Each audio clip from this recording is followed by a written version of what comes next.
지금 현재 세계의 탑 뉴스는 독일이 월드컵에서 탈락했다. 저머니 아웃 오브 월드컵입니다. 한국팀이 2대0으로 독일을 탈락시켰다. 이것은 CNN 인터넷판의 무리기사입니다. CNN 인터넷판. 뉴욕타임스, 워싱턴 포스트 계속 검색해 보겠습니다. 한국으로부터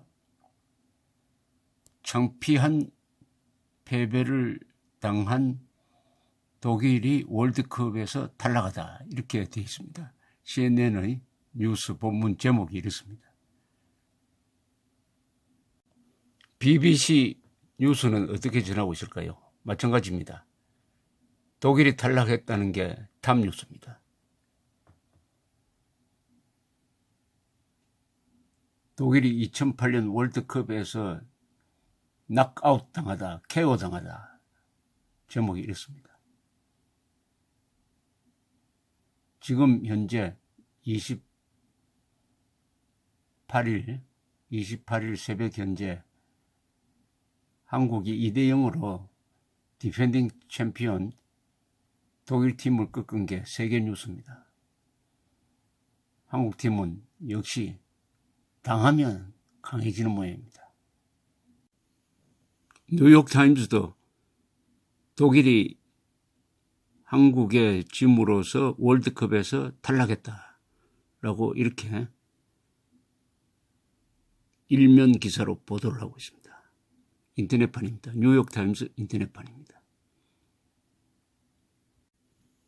워싱턴 포스트도 독일 지금 디펜딩 챔피언이 월드컵으로부터 제외되었다, 이렇게 보도하고 있습니다. 쇼킹 뉴스라고 합니다. Germany's shocking 2-1 loss to South Korea. 한국의 2대0으로 지는 충격적 패배를 통해서, 그리고 스웨덴이 멕시코에 3대0으로 이김으로써 1938년 이후에 처음으로 월드컵 16강에 진출하지 못하게 되었다. 현재 세계 뉴스입니다. 세계적 뉴스입니다. 세계를 뒤흔든 슛이었습니다. 세계를 뒤흔든 역전승이었습니다. 한국은 역시 당하면 강해집니다. 스포츠나 정치에서는 마지막이란 말은 없습니다. 종합제 시청자 여러분, 안녕하십니까? 6월 28일 새벽 3시입니다. 아직도 흥분이 가라앉지 않습니다. 지금 현재 세계에서 가장 큰 뉴스는 바로 한국이 디펜딩 챔피언 독일을 2대0으로 꺾어서 독일 팀이 1938년 이후 처음으로, 38년이면 몇 년입니까? 80년 만이군요. 80년 만에 처음으로 말하자면은 16강 진출이 좌절되었다, 이렇게 보도를 하고 있습니다. 그러면서 한국팀을 극찬하고 독일팀은 좀 가혹하게 비판을 하고 있습니다. 왜 이 경기가 이렇게 세계를 지금 뒤흔들고 있느냐 하면은, 어떤 점에서는 2002년에 한국팀이 4강에 진출한 것보다도 뉴스 밸류로서는 이 게임이 더 큽니다. 왜냐하면은 너무나 충격적이고 골 2개 들어가는 게 또 얼마나 드라마틱하고 또 스토리텔링이 좋은지 모든 극적 요소를 다 가지고 있습니다. 우리나라 스포츠 역사상 올림픽까지 다 포함해 가지고 이번 경기처럼 세계의 관심을 가졌던 적은 없었다고 생각을 합니다. 워싱턴 포스트, 뉴욕 타임스, BBC, CNN 다 들여다보면은 설마 독일이 지겠느냐, 믿어지지가 않는다는 겁니다. 모든 최상급 표현을 다 합니다. 이번 경기에 대해서 놀랍다, 충격적이다, 치욕적이다, 이런 표현까지 있습니다. 독일에 대해서. 우선 독일이 멕시코한테 1대0으로 졌지만은 두 번째 스웨덴과의 시합에서는 막판에 추가 시간에 한 골을 넣어서 2대1로 극적으로 이겼어요. 그러니까 많은 전문가들은 그 모멘텀을 이번 경기까지 연장시킬 수 있을 것이다 라고 기대를 했던 것입니다. 더구나 이 독일 팀이 어떤 팀입니까?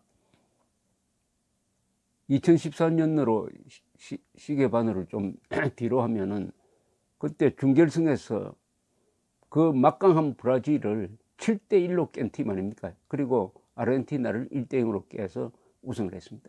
7대0으로 깰 때 얼마나 놀랐습니까? 저도 아직 기억이 생생합니다. 어떻게 브라질 팀이 초기에 딱 시작해가지고 한 20분 안에 5골, 6골 먹지 않았습니까? 완전히 브라질 팀은 조직이 붕괴되어 버렸습니다. 조직 붕괴. 저는 그것을 보면서 좀 불길한 기사를 썼습니다. 박근혜 대통령도 이런 식으로 세월호 사건을 처리하면은 조직 붕괴될지 모르겠다라고 썼던 적이 있습니다. 불행하게도 그게 뭐 적중된 편이 되었는데, 그런 막강한 이 독일 군단, 탱크 군단처럼 밀어붙이고 체격 좋고 하는 팀이었습니다. 그리고 그 감독, 로우 감독이라는 사람이 이번에도 또 감독으로 나서가지고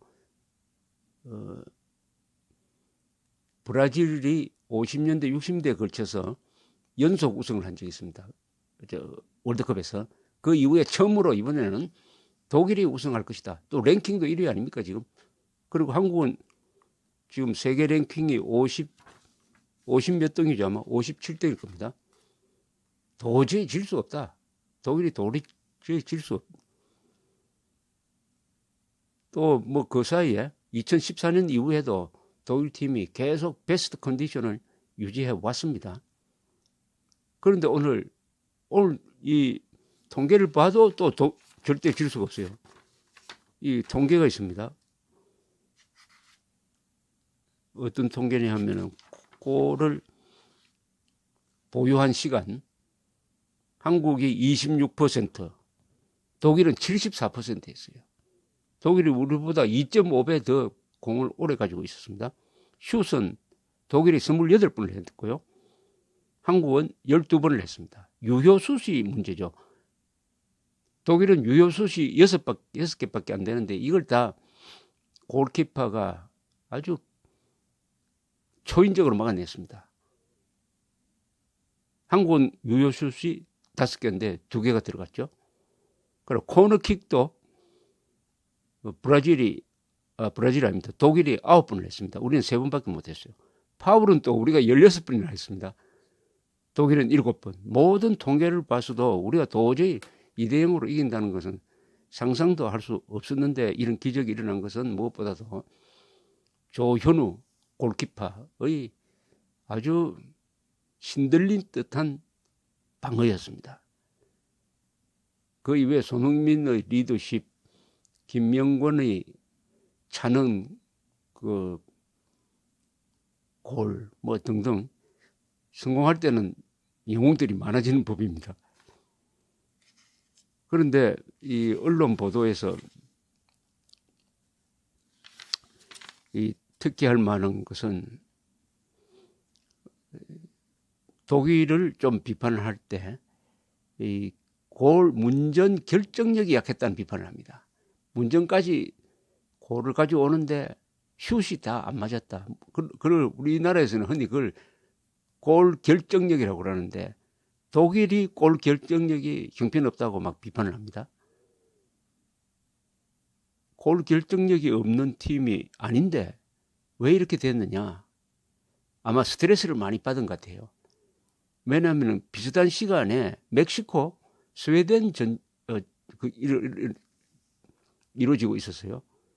점점 스웨덴이 1골씩, 2골씩, 3골씩 넣으니까 마지막에 독일은 어떻게 되었느냐 하면은, 비겨서는 안 되고 1대0으로 1대 0으로 이겨야 진출할 수 있다가 됐다가 스웨덴이 또 한 골, 두 골 넣으니까 나중에는 2대 0으로 이기지 않으면 한국에 2대 0으로 이기지 않으면 탈락되는 이런 상황으로 점점 몰려가니까 이 독일 선수들이 초조했던가 봅니다. 감독도 초조하고 그 감독 로 감독이라는 사람이 아주 차분한 사람인데 막판에 가니까 아주 흥분하더구만요.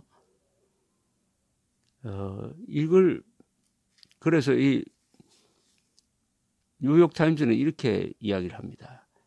어떻게 독일 팀이 이렇게 되느냐? 독일 팀이 무너지리라고선 아무도 안 믿었다. 독일이 징크스에 걸릴 것이라고는 아무도 안 믿었다. 왜냐하면 어떤 징크스가 있느냐 하면은 이 디펜딩 챔피언은 16강에 진출하지 못하고 탈락한다는 이 징크스가 계속 유지되고 있습니다. 말하자면은 한번 기억 한번 해보십시오. 1998년 프랑스에서 있었던 월드컵에서 우승했습니다. 3대 0으로 브라질을 이기고 그 다음에 2002년에 출전을 했는데 이 프랑스가 지단 선수가 다치는 것도 있지만은 해가지고 16강 진출이 좌절되고 탈락해 버렸습니다. 그 다음 2006년에 우승팀이 이탈리아입니다. 2006년에 이탈리아인데 이탈리아가 2010년 월드컵에서 또 16강 진출하지 못하고 탈락해 버렸습니다. 그리고 2010년 우승팀인 스페인이죠. 스페인이 또 2014년에 탈락해 버렸어요. 하여튼 세 팀이 계속 연속적으로 이렇게 탈락하는 그 징크스가 독일도 당하는 거 아니냐 했지만은 많은 전문가들은 독일은 기계와 같은 그런 징크스에 좌우되지 않는 아주 어떻게 보면 전형적인 독일 사람 기질처럼 아주 정확무비하고 잘 훈련되어 있으니까 그런 징크스에 안 걸릴 것이다 라고 이야기를 했답니다. 그런데 한국한테 당했습니다. 이 한국의 장점에 대해서는 별로 이렇게 섞지 않고 오직 이 골키퍼가 잘했다고 이야기를 하는데 한국의 장점은 우리가 분석을 해봐야 되겠죠. 한국의 장점은 점점 맨 처음 그러니까 멕시코, 스웨덴 이렇게 싸우면서 점점 열심히 하게 됐습니다. 그러니까 처음은 작게 시작했지만 마지막에 크게 성공하는 식으로 점점 발전을 했는데 아주 언론으로부터 국민 여론으로부터 많은 비판을 받았지만은 그것을 뚫고 참아가면서 그 신감독 이하 참고 견디어냈다는 것이 그 스트레스를 견디어냈다는 것이 이런 아주 역사적인 승리를 가져온 거 아니겠습니까? 견디어냈다는 거. 그 사람들이 받았을 스트레스는 대단할 겁니다, 아마. 기자들로부터 시달리고 아마 전화도 많이 받았을 것이고. 그러나 그것을 견디어내고 마지막에 모든 것을 던져서 16강에 진출한 것보다도 더 큰 감동을 우리 국민들한테 주었습니다. 특히 우리 국민이 이 핵무장한 사나운 김정은 정권한테 시달리고 있는 이 판국에 짜증나 있는 이 판국에 드디어 한국인의 저력을 보여주었다는 점에서 이건 단순한 스포츠 게임이 아니고 아주 국가의 분위기를 일신할 수 있는 역사적인 사건이라고 저는 생각을 합니다. 역사적인 사건이라고 생각합니다. 저도 정말 오랜만에 한 2시간 동안 즐거웠습니다. 두고 이것은 신화가 될 겁니다. 이건 영화로 만들어도 됩니다. 아마 누가 이 시합은 영화로 만들어야 돼요.